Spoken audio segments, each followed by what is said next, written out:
Here at Screen Rant, we love hearing about crazy fan theories that take place in the Dragon Ball universe. The only thing better than an awesome fan theory is one that turns out to be true. We might not be right all of the time, but today we're going to celebrate all of those glorious times when us fans got it right. We're going to be talking about some of the most surprising Dragon Ball theories, which turned out to be actually true. Dragon Ball universe certainly plays fast and loose with the term android. Instead of being used to refer to humanoid robots, it's usually meant to describe human characters who have robotic components. But there is one notable exception, and that's Android 16. Unlike his fellow androids, he's a genuine android, made out of mechanical components. He also despises fighting and violence, and many fans thought there could be an underlying reason for his soft yet metal android heart. They theorized that Dr. Gero created Android 16 in memory of his beloved deceased son. Later on, this theory ended up being confirmed by Akira Toriyama, and it was revealed that Dr. Gero's son was a soldier in the infamous Red Ribbon Army. For quite some time, it seemed obvious to fans that the offspring of a Saiyan and a human parent was more powerful than their Saiyan parent. Despite his lack of training, Gohan is incredibly strong, and could surpass Goku if he just had the will to train as hard as him. Saiyans have a unique drive, which pushes them to constantly train and fight. But while this may seem like a strength, it's actually a weakness. Eventually, S-cells were introduced to the universe and credited with many of the Saiyans' useful skills and transformations. The catch is that a peaceful and gentle nature helps them develop faster and easier. So, although these hybrid characters don't inherit their parents' zeal for battle, this ultimately gives them the potential to be a whole lot stronger. Despite all of his flaws, it's incredibly easy to root for Goku. He may be completely clueless most of the time, but he means well, and he isn't opposed to risking his life to save others. However, it's hard not to notice his many failings as he's uninterested in anything but sleeping, eating, and fighting. This includes being a husband to Chi-Chi or a father to his children. Many fans got the feeling Goku might be less than heroic, and his good deeds were nothing more than a byproduct of his love for fighting. This was eventually confirmed by Akira Toriyama, who claims Goku doesn't really fight out of a desire to save others, but because he loves fighting the strongest opponents available. When it comes to the Dragon Ball universe, we all have our own personal headcanons when it comes to what is true and what is not. But when it comes to Dragon Ball GT, many fans believed the series shouldn't be considered a part of the proper canon. Most of the arguments boil down to the fact that the series is widely considered to be pretty bad. But what does Akira Toriyama think of it? After all, other than coming up with the name, his involvement in the series was limited, which is another reason people consider it non-canon. According to Toriyama, the events of Dragon Ball GT are a grand side story to the original Dragon Ball. When we first met Master Roshi in Dragon Ball, it seemed like his fighting days were well behind him. He is reluctant to take on pupils, and instead just wants to sit around and gawk at workout videos. In Dragon Ball, he flat out gives up trying to keep up with his students, yet in Dragon Ball Z Resurrection F and Dragon Ball Super, we see a much stronger Master Roshi. Fans wondered if Master Roshi had really given up, or if he had simply been hiding his powers in order to inspire the next generation of fighters to develop their own skills. This is another theory confirmed by Akira Toriyama, who has stated Roshi is only that strong if he feels like it. Akira Toriyama has been working on Dragon Ball since 1984. Even his original editor, Kazuhiko Torishima, thought the series should have ended long ago, during the Frieza saga. We all know Akira was only fleetingly involved with Dragon Ball GT, and many fans got the idea that he was overworking on this immensely popular and profitable franchise. Many feel his heart isn't really in it anymore, and it seems like they're right. Toriyama openly refused to work on the manga adaptation for Dragon Ball Super, and claims to dislike the quality of the anime. It seems like Toriyama's over it, and after over 30 years, it's hard to blame him. During the Tournament of Power, which takes place in Dragon Ball Super, we met various gods of destruction, including one particularly decorative one from Universe 11. Vermood looks like a clown, and many fans couldn't help but notice his angel, Margarita, looks a lot like DC character Harley Quinn. After getting serious Joker and Harley vibes, fans wondered if the relationship between these two characters was something more than platonic. Well, the good news is that this was confirmed by Toyotaro. However, the bad news is that Toriyama has denied this, and says there is no way an angel would fall for a god of destruction. Toriyama is a source and ruiner of so much fun. Fans may have an extreme amount of affection for Vegeta, but suffice it to say Akira Toriyama doesn't feel the same. He claims his favorite character is Piccolo, and he frankly doesn't see all the fuss about Vegeta. This is something many fans suspected, and some even accuse Toriyama of keeping Vegeta around just to torment him. Even when it isn't outright suffering, he's coming in second place to Goku, much to his dismay. Toriyama has confessed that more than once he's caused bad things to happen to Vegeta simply because he received so much fan mail from people begging him to be good to him. It's dangerous to get attached to people in the Dragon Ball franchise, especially if Toriyama doesn't feel the same way. We could talk for hours about what is and isn't canon when it comes to the Dragon Ball universe. It's hard to say for certain considering the fact that Akira Toriyama seems to be reluctant to make absolute statements regarding what's canon. Although the Dragon Ball Z movies have many fans, many of them began to get the idea that they weren't really canon, citing inconsistencies with the show's timeline. It seems as though this theory was correct, based on a statement made by Toei Animation. They claimed the movies were always intended to be one-shot adventures that don't necessarily fit into the true version of Dragon Ball universe events.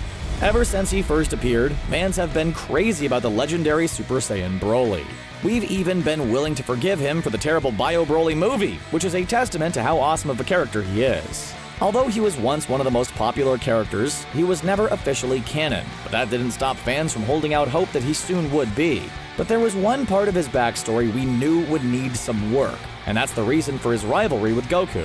Initially, Broly grew to hate Goku after being forced to listen to him cry when they were babies. Although anyone who's been stuck next to a crying baby can empathize, this still seemed like a stretch. And it turns out that when Dragon Ball Super Broly came out, fans were right, and that part of the story was changed when it made its way into the official canon. Chi-Chi might be one of the least likable characters in all of anime, and it's not hard to see why. She cons poor naive Goku into agreeing to marry her despite the fact that he thinks marriage is a kind of food. And then he's too principled to go back on his promise, which was made as an underage child. Their relationship has always been baffling, for the audience as well as Goku. Fans have long suspected that Goku still doesn't understand what it means to be married, and it seems like that's true. Despite having not one but two children, Goku has stated that he still isn't 100% sure what kissing is. During the lead-up to Dragon Ball Super Broly, fans were eager to see any promo art or hear any hints about what might happen. When images of Goten and Trunks started showing up, fans immediately got suspicious. These two are known for their ability to complete the fusion dance and form into Gotenks. Their fathers, Vegeta and Goku, have notoriously struggled completing this move, and fans theorized it would be an important component of the movie. Sure enough, the movie showed Goku and Vegeta creating Gogeta in order to take on Broly. Goku might not be an ideal hero, but he's one of the few we have in the Dragon Ball universe. He's known to be pretty irresponsible, and only focused on fighting to the detriment of those among him. This has been true since Dragon Ball started, but becomes especially apparent in Dragon Ball Super. Goku gets everyone involved in the Tournament of Power, which puts the fates of many universes into balance. Fans believed Goku's attitude and actions would put Universe 7 at risk, and soon it became clear this prediction came true. Universe 7 became huge targets, as Goku's naivete came with some serious consequences. Fans all know how powerful Gohan is, and how much stronger he would be if he dedicated himself to training. After all, he managed to somehow survive being raised by Goku and Piccolo. And for a period of time it seemed like the show was centered on the exploits of Gohan, while his father Goku was relegated to a side character. Many fans wondered if Gohan was going to become the focal point of the show instead of Goku. Although this didn't end up happening, that doesn't mean the fans were wrong. It turned out Akira Toriyama was indeed setting Gohan up to take over the lead role in Dragon Ball, although he ultimately decided against it. Considering that Zeno is all-powerful and prone to making huge, universe-destroying decisions on a whim, it's not surprising most people are nervous around him. Of course, Goku isn't most people, and in most cases he isn't bright enough to feel nervous. When Zeno and Goku become friends, Zeno gifts Goku with a magical button he can press and gain the immediate assistance of Zeno. We don't think it was much of a stretch when fans predicted this ultra-powerful button would be used to save Goku from something truly earth-shattering. Sure enough, at the end of the Zamasu arc, Goku is forced to use the button that many people had forgotten about by that time.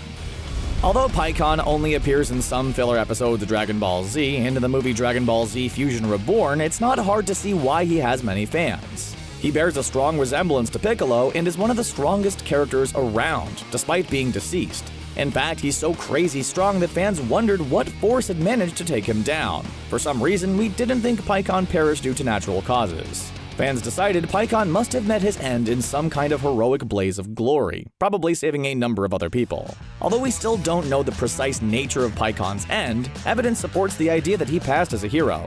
Not only did he get to keep his body, but he also has the honor of receiving training from a Kai. Originally, Akira Toriyama wanted Super Saiyan Blue to have white hair, but worried it would clash with certain villains. But he decided to go for it when it came to Goku's Ultra Instinct. When Goku first unlocked the form, many fans couldn't wait to see Vegeta do the same thing. However, that simply never happened. Instead, Vegeta received a power-up in the form of Super Saiyan God SS Evolved. Fans began to realize that both of these transformations simply can't be possessed by a single Saiyan, because they're meant to work together. Goku's Ultra Instinct form focuses on emptying one's mind and allowing the body to react entirely on its own, while Vegeta's Royal Blue form is all about those massive gains. But should the two ever manage to fuse, they would undoubtedly create an absolutely incredible warrior. Fans of the Dragon Ball franchise get pretty attached to their voice actors and are always curious when a new character is introduced to the lineup. In the Japanese Dragon Ball Super, Frieza is voiced by Ryusei Nakayo. And when Frost was introduced, fans couldn't help but realize he sounded all too familiar. It turned out the same actor provides the voice for both Frieza and Frost in the Japanese version of Dragon Ball Super. If you watch the English dub, you might have noticed some similarities in the voices of Frieza and Frost as well. That's because Frieza is voiced by Chris Ayers, while Frost is voiced by his brother, Greg. Before Goku learned how to go Super Saiyan, he frequently relied on the Kaioken technique invented by King Kai. It multiplies the user's ki, exponentially increasing their power, speed, and damage output. But once Goku does become Super Saiyan, he stops using Kaioken instead of using the techniques together. This led fans to conclude the two techniques were incompatible with one another. The downside to the Kaioken is that it is incredibly taxing to the body with each power multiplier, which would be straight-up suicide for a Super Saiyan to attempt. This was pretty much confirmed in the events of Dragon Ball Super, which brought back the Kaioken. Goku can only use it in conjunction with Super Saiyan Blue, which is about controlling and limiting the newly discovered Super Saiyan God Ki. Sometimes you can't even trust the information you hear coming directly from a Dragon Ball character. During the Buu saga, Old Kai stated a fusion done using the Potara earrings would be permanent, and those involved wouldn't be able to unfuse again. But when Vegito defuses inside Buu, fans started to question the words of Old Kai. Could it be that these fusions are only permanent when a Kai is involved? Later on in Dragon Ball Super, even Goku is confused about this aspect of the Potara earrings. Gaosu confirms the fusion is only permanent if one party is a Kai. Otherwise, the fusion only lasts up to an hour, which is much more reasonable. Apparently, even Kais can make mistakes from time to time. When we saw the very first Super Saiyan transformation, it seemed as though a jarring emotional loss was what caused this incredible Saiyan form. The very first occurrence was during the Frieza saga, when Goku watched Krillin being destroyed by Frieza. However, we had seen characters experience this before, without going Super Saiyan, so a new theory had to be created. Fans began to suspect that becoming Super Saiyan is about more than getting angry, and more than learning to properly control your ki. Having this theory substantiated only required some interaction with a whole other universe. Kaba from Universe 6 teaches Caulifla and Kale to transform, and does so by having them focus their energy in a very specific way. Between the manga, multiple television series, movies, and video games, there is a lot to keep track of in the Dragon Ball universe. This can make it difficult for even dedicated fans to keep up, and make it intimidating for newcomers to the franchise. However, it also seems to affect Akira Toriyama, despite the fact that he was the one that created it all. There have been many inconsistencies over the history of Dragon Ball, and fans began to suspect that even Akira Toriyama can't be bothered to keep track of it all. Surprisingly, Toriyama has flat out admitted this before. When working on Dragon Ball Super Broly, he had to watch the previous movies in order to remember the legendary Super Saiyan. He also confessed to once forgetting about Tao Pai Pai during an interview. Awkward. When we first met Goku in Dragon Ball, it was easy to be impressed by his superhuman strength and his baffling inability to understand social norms. But one of his most impressive attributes has always been the ability to perfectly mimic his opponent's moves after seeing them performed a single time. He's even been able to produce a decent Kamehameha after seeing Master Roshi do the move once. Fans wondered if this wasn't just something Goku specifically was capable of, and instead was a trait all Saiyans possessed. Later, it was officially confirmed that all Saiyans have a genetic ability to recover from injuries very quickly. During this period of recovery, they also learn how to perform the move during which they were injured. In the early days of Dragon Ball, it wasn't unusual to see giant anthropomorphic animals interacting casually with humans and Saiyans. There are animal characters such as Oolong and Depuar, and even the King of Earth is a dog named King Furry. We wonder if he got that name before or after becoming king. According to Dragon Ball lore, about 17% of all creatures on planet Earth are non-human animals. Even Goku was originally going to be a monkey, and not just when the moons fall. One weird fan theory is that the ancestors of King Furry used the Dragon Balls in order to wish to be made royalty. This would explain the unification of the world and the presence of so many animal creatures in positions of power. Later in Dragon Ball, it was actually revealed that the first wish made with the Dragon Balls was to become king. This definitely seems to confirm this theory, and explains how a dog became king. Pretty much everybody knows that Frieza is one of the baddest guys around, and for some time it seemed like he couldn't get much worse. Although he ordered Planet Vegeta to be destroyed and the Saiyan race to be wiped out, fans still believed he still had something up his sleeve. Although Saiyans are known for their transformations, many fans speculated that Frieza hadn't yet shown us his full and final form. It turned out Frieza does indeed have a form known as Golden Frieza, which he created and named himself, because of course he did. Not only does this form make Frieza slightly bigger and all the more terrifying, but it rivals even the mighty Super Saiyan Blue transformation. We were able to confirm some great Dragon Ball fan theories, but we know there are tons more out there. Which theory or theories are you confident will be confirmed at some point? Share your predictions with us in the comments section below, and then click on that subscribe button for more videos from us here at Screen Rant. Thanks for watching, and we'll see you next time.